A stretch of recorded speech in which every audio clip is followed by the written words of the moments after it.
That's how with these to get my mind right. It's crazy, my own homies hating, cause I'm almost in that limelight.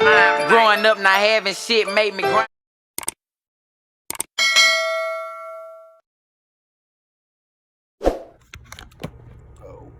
What's going on? What's up, YouTube? It's your boy King Taylor back with another one. We got Sacramento. This is basically part one, but it's part two for me because I ended the video the first time. So yeah. So we're like 10 minutes and 12 seconds. So let's get straight into. And then we still do have to do part two of this. Mob 2. August 22nd. Chill out. Sit back. Shout out Swamp Stories, but chill. Sit back. Grab y'all something to eat real quick. Chill. We got 8 more minutes. Let's knock it out. This is really wild to me. I'm gonna actually try to pause it a little bit more, but this is wild. I didn't know it was like going down like this. You know, so this is before a lot of y'all was born. So 2008. I mean, young G-Mob members are at a house party in South Sac, smoking, drinking, dancing with girls. 6 to 8 teenage Oak Park Bloods walk in the party. The G-Mob boys rep their set and yell expletives at the Oak Park boys. Marvell Barksdale hears commotion while he's in the backyard. He opens the sliding glass door to come inside and sees the Oak Park members. He pulls out his gun and shoots 16-year-old Robert Haynes dead. Robert Haynes was a football player, and many from the outside thought it was just a random murder, wrong place, wrong time. Those assumptions would change though. They found gunpowder residue on his hands, proving that he shot the gun as well, or at least that he was holding a gun that had been fired recently. The G-Mob defense said that Oak Park Bloods came into the house party to cause problems. They had their guns out and they're ready to do whatever. The G-Mob defense makes perfect sense. The Oak Park Bloods came into the party to cause problems, and the G-Mob acted in self-defense. It was even proven that Oak Park members let off shots too. Regardless of that, the courts didn't want to hear that side.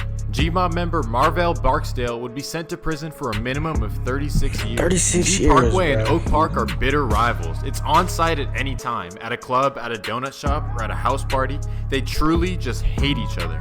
That hate would continue to the next generation too. The next generation of Oak Park was headed by a rapper named Lil Nick. He was an up-and-coming rapper representing his hood, but he wasn't just rapping. He was living the street life too. October 24th, 2009. It's 2 a.m. after a Webby concert in Sacramento. Lil Nick is in the parking garage of the venue with his friend Sean Joyner when he runs into a man named David Blanks. David Blanks is a South Sacramento Crip from 29th Street set, right by the G-Mob. When David Blanks sees Lil Nick, he reps his set by saying 29th Street. Lil Nick would respond and say, "This is Oak Park." That's when Lil Nick whips out and starts shooting at David Blanks. He leaves him dead on the pavement. Lil Nick and Sean Joyner would drive off. Police would suspect that it was a gang-related shooting, but would not have enough evidence to prove who did the shooting. That's until 2 women would come forward to testify. David Blank's girlfriend would tell prosecutors that Lil Nick shot her boyfriend dead. Then Sean Joyner's baby mama would come forward and testify that her baby daddy, Sean Joyner, was with Lil Nick when the shooting occurred. Police hadn't even suspected of Sean Joyner being there until his own baby mama would come and snitch on him. So Sean Joyner and Lil Nick would be sentenced to 40 years to life in prison. I know Sean Joyner must hate his baby mama now. Yeah, for sure. If all these events haven't blown your mind, he must have been doing something, beating her or something. Cause for her to just go tell, like, that's crazy. That's wild. Yet, I promise you this one will. December 15th, 2010. It's 12 noon when 2 men walk into the Fly Cuts barbershop in South Sacramento. The first man is Lonnie Mitchell. He's wearing a black hoodie with a Tech 9 machine gun tucked under it. His brother Lewis walks in behind him strapped with a 9mm handgun in his pocket. Inside the barbershop, there are 2 men getting their hair cut, Larry Jones and Ernest S., who's there with his son. They can sense something is up with the Mitchells who just walked in the shop with their guns. They quietly call their friend James Carney to come as soon as possible. James Carney calls the Barksdales to come as well. James Carney rolls up and parks across the street. One of the men getting his hair cut, Ernest S., runs out of the shop with his son to go put him in the back of the car. Remember, the Barksdales are the founders of the G-Mob. Marvion and Charles Barksdale pull up to the barbershop with a man and a woman riding with them. When the Mitchells notice, Lewis and Lonnie Mitchell walk out of the barbershop and stand outside. The Barksdales get out of their car and walk towards the Mitchells. That's when both groups pull out their guns and start shooting. Carney ducks down and starts shooting his revolver towards the Mitchells. Lonnie Mitchell starts letting his Tech 9 rip in all directions. Tony Montana style. One of the bullets from Carney's small revolver hits a woman who's shielding her 2-year-old son. Marvion Barksdale is also shot. When Marvion notices that his brother is shot, he drags him into the car and they drive off. That's when the Mitchells turn around and start firing randomly into the barbershop and hit witnesses. They injure... What? Bro, no, that's crazy. That's OD. Bro, that's OD. 4 people inside the barbershop. The woman who was shot passes away at the scene right in front of her 2-year-old son. Bro. So she was scared. She didn't know which way to turn because they was coming everywhere. Investigators and witnesses calling it a crazy scene. Crime scene tape, evidence markers. That's OD, bro. For them to turn around and just start shooting in the barbershop, bro. Is a mother you in there trying to get your little fade, your little low taper fade, your high taper fade. Want to know why that parking lot was turned into a killing zone. Yeah, that's crazy. We've learned tonight that the woman who was killed was 30-year-old Monique Nelson. Here's a picture of the victim. We talked to Nelson's family tonight about the tragedy that claimed her life. In the meantime, the investigation continues. Marvion Barksdale passes away at the hospital. You be having to sit up when you watching this, bro. All I have to say. Nah, that's crazy. This is crazy, bro. The court case for this massacre was crazy too.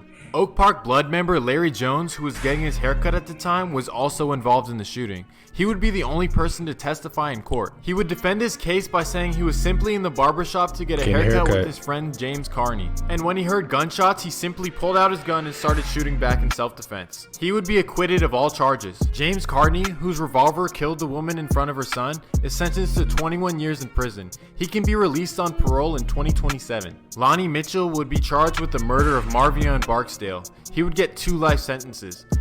So you telling me so you telling me he got life and the other dude gets to get out in 2027? That's crazy though. Like I ain't like, you know what I'm saying? Like, hey, don't come after me. Yo, hey. But like, bro, you killed somebody's mom, bro. That's crazy. Brother Lewis would also get 2 life sentences. On the other side, G-Mob member Charles Barksdale would be sentenced to 21 years in prison. I'm sorry. Yeah, man, this show, formerly known as Chuck's Bees, represent for something terrible. In 916 Sacramento, you know, I'm in my hood. Jury verdicts in the murder of a young Sacramento mother surprised some people today. Yeah, 2 brothers were found guilty in the killing at a Sacramento barbershop 4 years ago, but there were not guilty verdicts for others. KCRA3 Sharkin Shams has the details. Yeah, that's wild, bro. We, the like jury, what? in the above entitled cause, find the defendant, Lonnie Mitchell, guilty. A jury found Lonnie Mitchell and his brother Lewis Mitchell guilty of first-degree murder today in the killing of Monique Nelson. Detectives say Nelson was trying to protect her 2-year-old son from gunfire outside a South Sacramento barbershop 4 years ago when she was struck and killed. He didn't grow up without a mom, bro. That's wild, bro. Nelson's family did not comment after the verdicts were read today. These were not the only guilty verdicts prosecutors had wanted. They had argued that the Mitchell brothers were shooting at others, including James Carney and Larry Jones, who were lying in wait at the barbershop.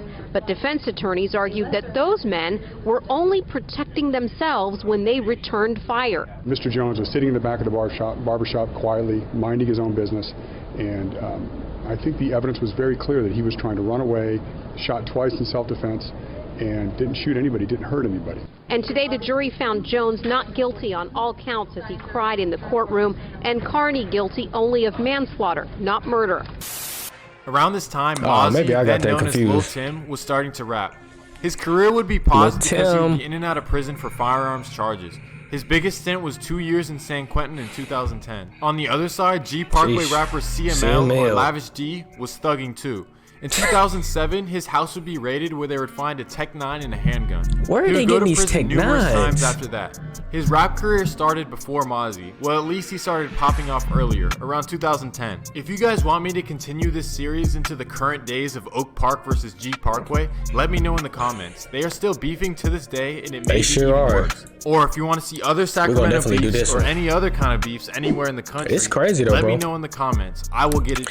Like I said, man, let me know if there's anything that y'all know in the comments. Put it. I'm learning a lot of new stuff. Like there's a lot of stuff I did not know. But yeah, like I said, y'all been wanting me to do this for a while now. But I ain't expect it to be like this. This is really ridiculous. This is crazy to me. This is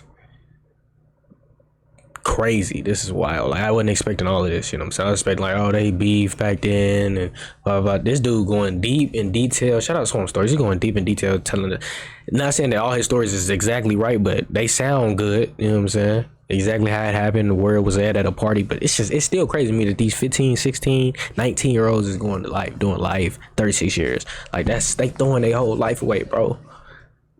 It ain't no more football. It ain't no more basketball. It ain't no more eating when you want to eat. Going to the bathroom when you want to go to the bathroom, bro. None of that. It's done. It's out of there. But let me know what y'all think in the comments, man. If y'all want me to keep doing it, put down in the comments like, yeah, bro, keep doing this. Pretty interesting. Like I said, y'all got some information too. Y'all know some other people I can react to, some other stories like this. Put it down in the comments as well. But y'all been requesting it, so that's why I'm doing it, man. Stay safe. Stay blessed. Stay out the streets if you can. Stay safe. Them the main things, bruh. Peace. So I keep my eye tight. This what they been waiting for, but the wait is over. You better ask about Lil Snoop, bitch, I'm taking over. I put my city on my back like my polo.